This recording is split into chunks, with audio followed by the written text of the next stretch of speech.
Voilà, tous les followers, tous les fans de la page Facebook d'IDL.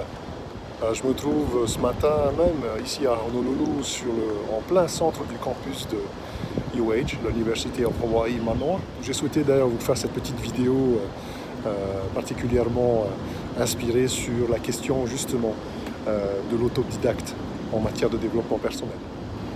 Beaucoup d'entre nous avons pensé qu'il était possible juste de se satisfaire d'un processus personnel et très discret justement d'apprentissage en développement personnel et donc de se satisfaire de la lecture de livres ou de vidéos quelquefois sur internet ou d'échanges enrichissants avec des personnes beaucoup plus à même de nous conseiller. Et donc d'imaginer et de penser que cette démarche pourrait suffire pour son éveil de conscience et donc de gravir les échelons justement de son propre développement. Souvent c'est une question financière puisque justement ce n'est pas tout le monde qui a placé comme priorité justement de s'éveiller et de se développer personnellement. Beaucoup plus souvent c'est une question de timidité parce que qui dit développement personnel dit également échanger sur soi-même et se livrer quelquefois ou faire une introspection à l'intérieur et c'est pas toujours une démarche facile pour la personne lambda. Ou enfin, ce sont aussi quelquefois nos croyances de départ, souvent influencées religieusement, qui nous poussent à une certaine timidité en matière de développement personnel parce qu'on croit qu'on a le sentiment très erroné au passage que l'on trahit peut-être ses convictions, sa foi ou ses prises de position morales. En réalité, le développement personnel est réellement une question individuelle, mais c'est également un investissement personnel, pas uniquement un investissement financier, mais un investissement en temps, en énergie, en focus et surtout en prise de décision dans la vie de tous les jours. C'est pas quelque chose que l'on apprend juste pour satisfaire sa connaissance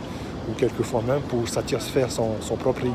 La difficulté en matière de développement personnel justement pour l'autodidacte est celle de tomber dans la suffisance finalement et celle de ne se satisfaire que par le fait d'apprendre et d'élargir ses connaissances, voire sa conscience quelquefois, mais sans la mise en pratique nécessaire qui doit suivre justement cet apprentissage. Et très souvent, ceux qui font justement dans l'apprentissage personnel ont tendance à penser que leur propre découverte et prise de conscience individuelle suffisent largement.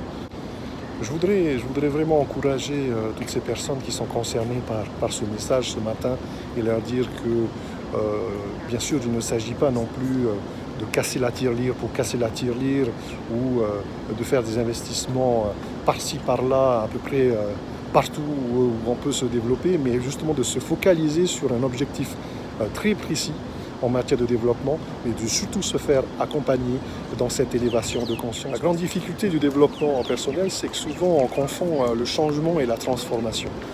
Et lorsqu'on est autodidacte, on se contente souvent de changer puisqu'on essaie de contrôler les résultats justement de son changement sans réellement lâcher prise et s'orienter vers une vraie transformation. Lorsqu'on veut changer justement, on se dit eh bien je veux peut-être apprendre à parler en public ou je veux peut-être apprendre à mieux me contrôler mes émotions et on se contente finalement souvent d'un développement de sa personnalité sans changer réellement ou développer son caractère profond. Alors que la transformation, elle, nécessite justement de resetter, d'abandonner finalement et de désapprendre ce qu'on a appris pour pouvoir justement laisser de la place à du nouveau et souvent laisser la place à sa conscience et justement à sa mission de vie et à tout ce qui fait que l'individu finalement deviendra heureux et connaîtra justement sa voie personnelle vers le bonheur. Et pour terminer justement, la différence qu'il y a entre le changement et la transformation, c'est que dans le cadre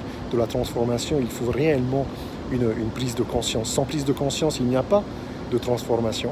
Et pour se transformer, justement, il faut rallier la pratique à la théorie. Et c'est justement le cas lorsque vous vous faites accompagner en matière de développement. C'est l'atout principal. Voilà les chers amis, je vous fais cette petite vidéo ici sur ce magnifique campus de Honolulu. Très bientôt et je vous dis justement nana. Et passez une très bonne journée. On se dit à très bientôt sur Pape Été.